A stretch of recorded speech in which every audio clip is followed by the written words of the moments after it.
आज 9 नोव्हेंबर महाराजांचे कीर्तन आहे। लोकांचे मन दुखवणे ही हिंसाच। ही जी सृष्टी भगवंताने उत्पन्न केली आहे तिची नक्कल म्हणजे चित्रकला होय। चित्रकाराने रंगवलेले चित्र खोटे असून जे खऱ्यासारखे भासते त्याला उत्तम चित्र असे म्हणतात। भगवंताचे होऊन जी कला येईल ती खरी। भगवंताने आपल्याकडून जे करवून घेतले ती कला समजावी। जे कर्म भगवंताकडे न्यायला मदत करते ती कलाच होय। या कलेमध्ये मनाला गुंतवणे आणि उद्योगात राहणे ही भगवतच आहे। मन म्हणजे कल्पनाचे मूर्त स्वरूप। मन चंचल आहे तोपर्यंत देहाला सुद्धा स्वस्थता नाही। मनाची चलविचल होते म्हणूनच अभ्यास करायला पाहिजे। मनाला शिक्षण देणे याचे नाव अभ्यास करणे। मनाची विश्रांती हीच खरी विश्रांती होय। सृष्टीमध्ये सर्व ठिकाणी वैचित्र्य आढळते। प्राण्यांच्या कितीतरी जाती आहेत।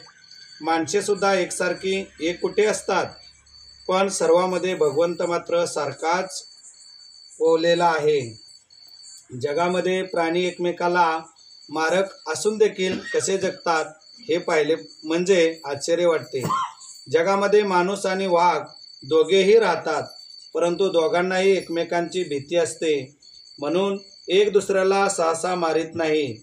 ज्याच्यामुळे दुसऱ्याच्या हिताचा घात होतो अशा कृती करणे हे हिंसेचे लक्षण समजावे। भगवंताच्या आड येणाऱ्या वस्तूंची हिंसा करणे ही अहिंसाच होय। पण आपल्या स्वार्थाकरिता आणि बडेजावकरिता लोकांचे मन दुखवणे ही हिंसाच समजावी। दुसऱ्याचे मन दुखवणे म्हणजे भगवंताचे मन दुखवणे होय। आपल्या मनात आलेली गोष्ट आपल्या हातून सुद्धा होत नाही तर मग इतरांनी आपल्या मनासारखे वागावे असे म्हणणे हे काही बरोबर नाही।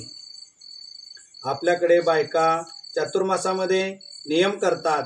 उदाहरणार्थ रोज एक वात लावायची, उजव्या हाताने पाणी प्यायचे वगैरे। वास्तविक हे कसले नियम? तुम्ही एक हात लावला तरी आणि 2 हात लावला काय, शेवटी दिवा लावला जातोच।